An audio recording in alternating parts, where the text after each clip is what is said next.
Okay. Another long day.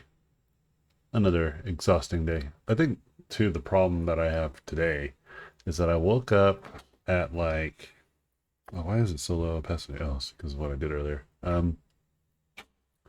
Woke up like pretty early. I woke up around like maybe uh, 7 in the morning. Um,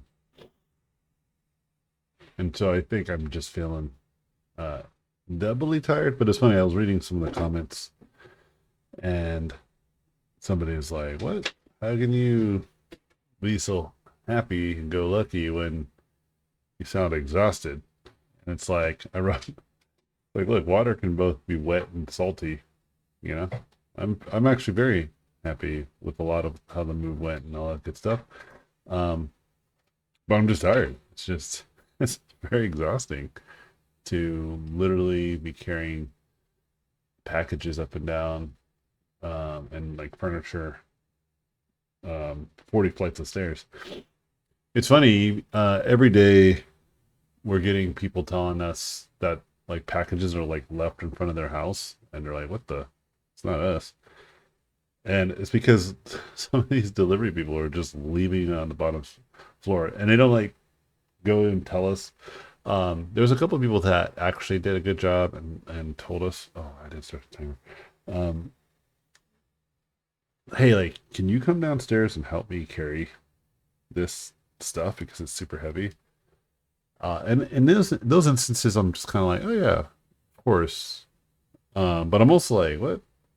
Like that's your gig, man, is to take stuff to people's houses. But I'm also just like, it is heavy, and I can't help. So I don't know. I don't want to give you a hard time about this. But I think they double check. They're like, okay, is there somebody here who can bring stuff up? If not, I think they're just like, oh boy, okay, here we go. And no fault of their own, we don't have an elevator in our complex, which is kind of a shame for how high the buildings are. I remember living in an apartment once on the third floor, back in the OC, and we also didn't have an elevator there either. But I don't think it was nearly as high. Um, but it was definitely just as annoying to move large furniture up and down those flights of stairs. So yeah, it's just one of those things that we're just kind of like dealing with. And I'm just so tired. I am legitimately tired. It's like every day there's just a lot of stuff to do still. We still have a lot of stuff to unpack. We got a lot of the things that we shipped out. So yeah, I am absolutely happy with a lot of things that we got. We got a nice little car, the place that we live. We actually like how convenient it is. I've been going to a gym that I actually like a lot. I like the gym a lot. It has pretty much everything I can need, minus a couple things. But even still, like that was true even in our previous location. That the gym that I would go to, one of the gyms I went to had like almost nothing, just weights and bars, and so I was pretty much brute force in that. But this gym has like a lot of fancy equipment. It's like Crunch Fitness. I'm not sure if you guys have ever been, but yeah, I like it a lot. And then the home gym that we have here is actually pretty nice too. It's pretty convenient. Doesn't have everything, but it is like okay if I want to get a couple like cable machine type exercises in, it's actually not too bad. Or a Smith machine.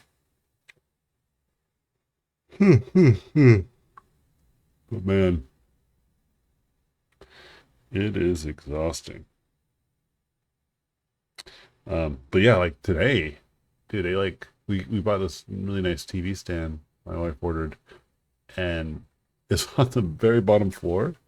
But not okay. Maybe it made sense if it was like in front of the stairs or on the bottom stairs. He's like, "Yeah, come get it." But it was like quite literally on the bottom floor in an apartment that's like so far away from where we're at. It was like ridiculously in the wrong spot.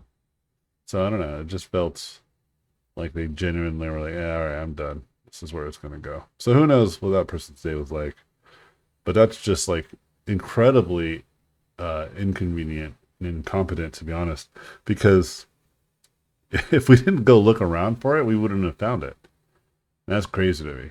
Like my wife, like literally was like running around our apartment complex looking for it. So I was like, yeah, you should actually file a proper complaint with these people because this is actually unreasonable. So yeah, just lots of stuff like that. But again, it's like yeah, it's like just little stuff. It's not anything that gets me upset, to be honest. I just think it's funny. And with that said, lots of lots of stuff to talk about. I don't really want to get too deep because I don't have much time. Yet again, I think probably next week I'll feel a little bit better with my timing.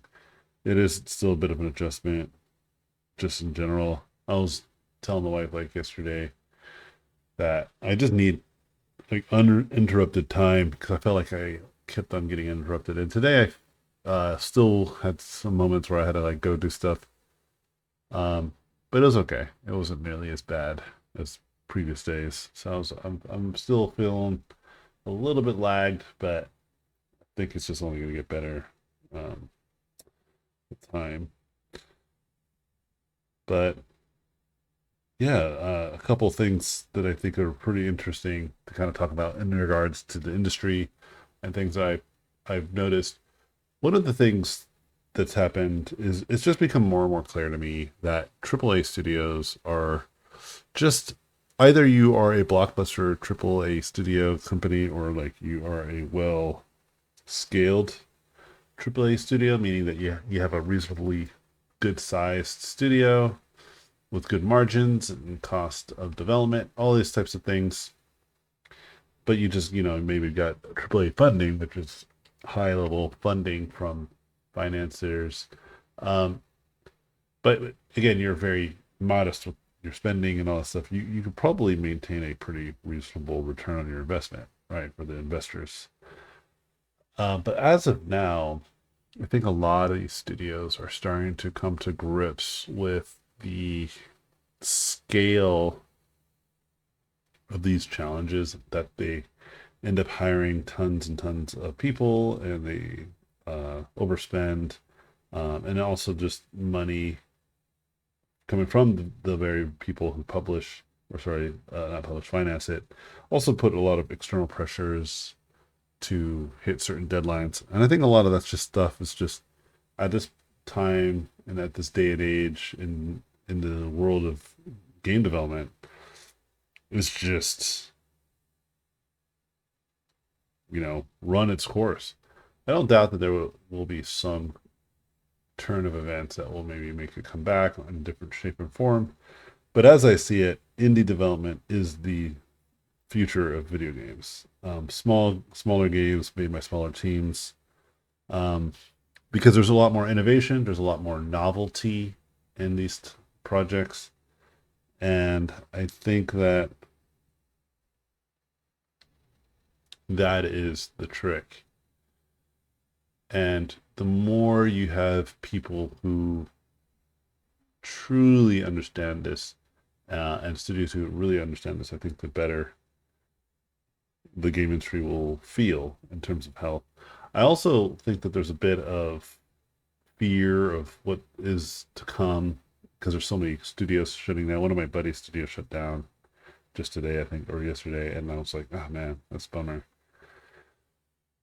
And it's like, okay, so does that mean that's just a consistent problem? It's like, well, no. Like again, if you look at the indie space, it's only blossoming because in the same breath that I see one of my friends' studio close, another friend reaches out to me this morning and is like, "Hey, do you know any 3D artists? Do you know UI artists, visual effects artists, etc.?" Just gave me a list of people. So yeah, I have this indie studio I'm working with, and we need like all this incredible talent. And I said, "Yeah, I'll be happy to." And I use my LinkedIn and I post it, and it's getting blown up. It's funny because part of me, when I do the LinkedIn posts, says I want to say like, "Hey, don't message me. Just leave your portfolio in the comments." But I just say I just leave your portfolio in the comments because I also don't want people to feel like they can't reach out to me. I just can't go through dozens and dozens of um, messages in a day. But what I can do is send a link to my buddy, and they can kind of go fishing themselves. Another thing that I can do is when I do look at artists, usually I will make a comment on something like LinkedIn and tell people to check it out. And then I will absolutely go through every single person that sends something within, I think, a 24 to 48-hour window. Because it isn't too challenging. It just takes time. It's tedious. And the reason why it's not challenging is because probably like 90% of the portfolios that I see are just not anywhere close to good enough. And I just ignore them. And then there's other portfolios that I see that are, or sorry, there's other people's comments that like did not read what I said. It's usually sometimes like I'll say, hey, I'm looking for AB, and then they're showing CY. So I just like completely ignore those as well. It's not that I don't care what people are trying to submit. It's just that there's just no time to go through every single individual when there are quite literally dozens of people that I see in the wave of hundreds that are obviously showing the competence and skills right out of the gate. Um, and they understood the assignment, and they're followed basic instructions that I laid out on the LinkedIn. And it just made me think like I think a lot of folks just imagine that when they submit their work in this wave of submissions, like one thing you should do if you ever find yourself in that situation where it's public facing, you can see all of the other people who are submitting work. Because I think I rarely see other people do this, other industry folk, and I think that's a shame. I think we should try our best to try to find diamonds in the rough. But yeah, when you see all of these people who are submitting for the same position, this is a great opportunity to get a bit of a gut check. Just check all the other people's work. And I think you should still apply. I think you should still try, but take a look at everybody else's work and start doing a bit of a comparative analysis and ask yourself, okay, amongst the sea of people, would I even hire myself? And if the answer is no, then you can kind of look at your portfolio and start working on it to try to improve on those things. And again, I think you should still give it a shot because you never know, truly. Because sometimes some people will say what they want, and you look at the quality, and you have your own standards of what you think is good enough, but the employer typically does know best, usually, and they will have a good instinct on what they're looking for. And all you got to do is give them something to look at. And if there's something that they say, hey, there's something here, you know, they might go for you. And even if, let's say, there are people that they thought were much better fits, come to find out they can't work with them because of the region that they live in, or there's a cost because that artist is just more expensive. They're just more pricey, and I think that's reasonable to turn down that artist, and an artist to not take the opportunity, like to respect their worth. And I think all of that makes sense. And so you might be third string, but you're third string. They went through the first and second, and now you've been given the opportunity. All I'm just saying is this is a great chance to take a look at all the other people, your peers, and just see kind of who you really believe is the standouts and what you would have done differently, knowing that this is another person you're competing against, in a friendly manner, obviously. I remember once I went to an event called Nomen Workshop, and I was looking at the portfolio lines, and I was thinking to myself, okay, I can definitely get the job. I have a pretty good portfolio.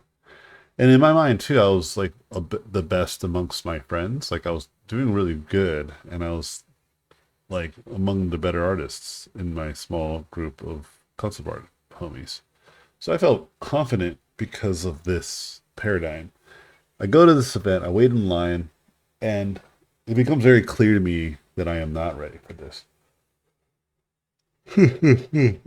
Excuse me. I had like, the 3 ring binders portfolio, and I had just rough sketches drawn with blue pencil in like these plastic sleeves, and they're like rough and they're not even finished. And then I go look and see the I think it was like 2 people ahead of me. This guy pulls out like this silver 11 by 17 kind of portfolio binder, and it has like a kickstand. He props it up. His art's in full display, landscape, all printed, full color, dozens and dozens of just amazing pieces of art, clearly refined, clearly at a high level of professionalism as well. And I'm sitting there with like my 5-star binder that you get like from Walmart with just drawings on regular old print paper. Um, I stepped out of the line because I realized, oh, I don't need a portfolio review. I'm not going to get any job because in this instance, you know, applying for anything that they need, I just would completely be glanced over because I didn't have a serious portfolio. I didn't have anything. I didn't have anything actually, you know. But why I like to tell that story is because it really demonstrated to me, by putting yourself in these situations where you are going to be compared, you can absolutely